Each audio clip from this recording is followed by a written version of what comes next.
Siapa cikgu favourite awak dan kenapa? Cikgu favourite saya Cikgu Farah Aimi sebab sentiasa dia sporting dan ceria. Okey, terima kasih. Siapa cikgu favourite awak dan kenapa? Cikgu Natasha sebab dia baik and penyayang. Cikgu Natasha sebab dia sporting gila. Terima kasih. Sama. Siapa cikgu favourite awak dan kenapa? Saya suka Cikgu Natasha kerana dia sangat baik. Okey. Siapa cikgu favourite awak dan kenapa? Cikgu Natasha sebab dia baik.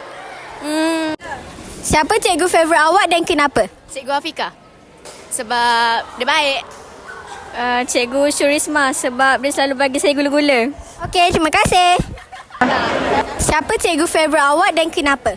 Cikgu Natasha sebab dia friendly dengan penyayang. Okey, terima kasih. Nina. Siapa cikgu favourite awak? Cikgu Syahiman. Kenapa? Sebab kalau saya ajak buat TikTok dia on je. Terima kasih Nina. Hai korang. Siapa cikgu favourite korang? Ustazah Rauda. Cikgu Fatimah. Ustazah Janatun. Kenapa? Sebab Ustazah Rauda sporting dengan kelakar. Sebab Cikgu Fatimah tu dia sabar dia.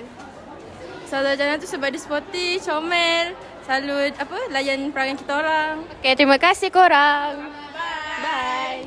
Hai korang. Siapa cikgu favourite korang? Cikgu favourite kita orang, Cikgu Fatimah. Cikgu Aida. Kenapa? Sebab cikgu tu suka buat lawak, lepas tu suka bercerita juga. Dia orang sporting dengan murid-murid perempuan lah, of course. Lepas tu cikgu suka bagi ceramah. So macam best lah kan? Vibe dia. Terima kasih korang. Terima kasih. Siapa cikgu favourite awak? My favourite cikgu is Cikgu Iza. Kenapa? Sebab dia tak akan malu-malu marah-marah kita, tapi akan ajar kita betul-betul. Terima kasih. Hai, siapa cikgu favourite korang? Cikgu Azma. Cikgu Adriana. Cikgu Azida. Kenapa tu? Sebab tahun lepas saya dapat markah sains rendah. Lepas belajar dengan Cikgu Azma, markah sains saya tertinggi. Wow. Sebab saya suka buat karangan. Sebab dia ajar karangan, saya faham lah apa semua. So, sukalah dia ajar. Kaila pula? Bagi saya, dia, Cikgu Azida tu sporting and fun. And then dia suka buat lawak. Okay, thank you korang. Hai, siapa cikgu favourite kau? Cikgu favourite saya, Teacher Atirah. Kenapa? Sebab Teacher Atirah ni dia sporting guys. Korang nampak je dia garang kan, tapi sebenarnya dia sporting. Lagi satu kan, saya belajar dengan dia.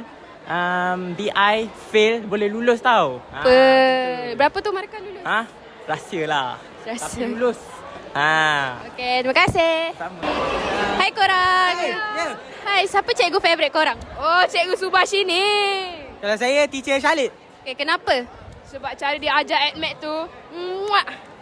Kalau saya, Teacher Khalid ni bukan sekadar teacher. Another everything lah to me. Sebab boleh share semua benda. Wow, supporting sangat.